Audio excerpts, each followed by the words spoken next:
भोले बाबा के नगरिया भौजी हमहू जइबै भौजी हमहू जइबै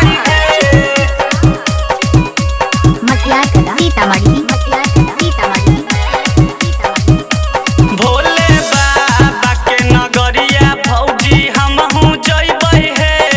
भोले बाबा के नगरिया भौजी हमहू जइबै हे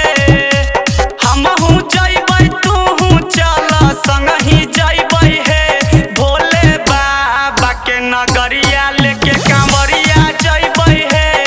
भोले बाबा के नगरिया भौजी हमहू जइबै हे भौजी हमहू जइबै हे भोले बाबा के दुआरिया भौजी हमहू जइबै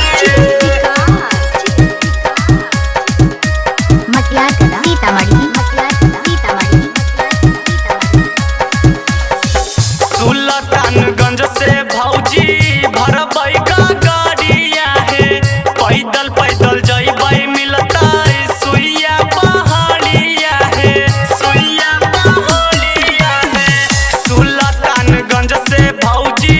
भरबै गाड़िया हे पैदल पैदल जइबै मिलतै सुइया पहाड़िया हे ओही जा से बाबा नगरिया दूर नै छै हे भोले बाबा के नगरिया भौजी हमहू जइबै हे भोले बाबा के दुआरिया भौजी हमहू जइबै हे भौजी हमहू जइबै हे भोले बाबा के दुआरिया भौजी हमहू जइबै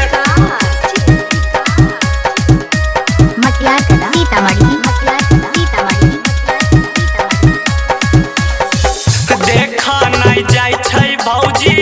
अमन के मम्मी है देखा नहीं जाय छै भौजी नंदन के मम्मी है ए भौजी देखा नहीं जाय छै भौजी चिकुआ के मम्मी है देखा नहीं जाय छै भौजी सूरजा के चाची है कान्हा पकवरिया लचा लच करे है भोले बाबा के नगरिया भौजी हमहू जइबै हे भोले बाबा के नगरिया भौजी हमहू जइबै हे हमहू जइबै तूहू चल संगही जइबै हे भोले बाबा के नगरिया लेके कांवरिया जइबै हे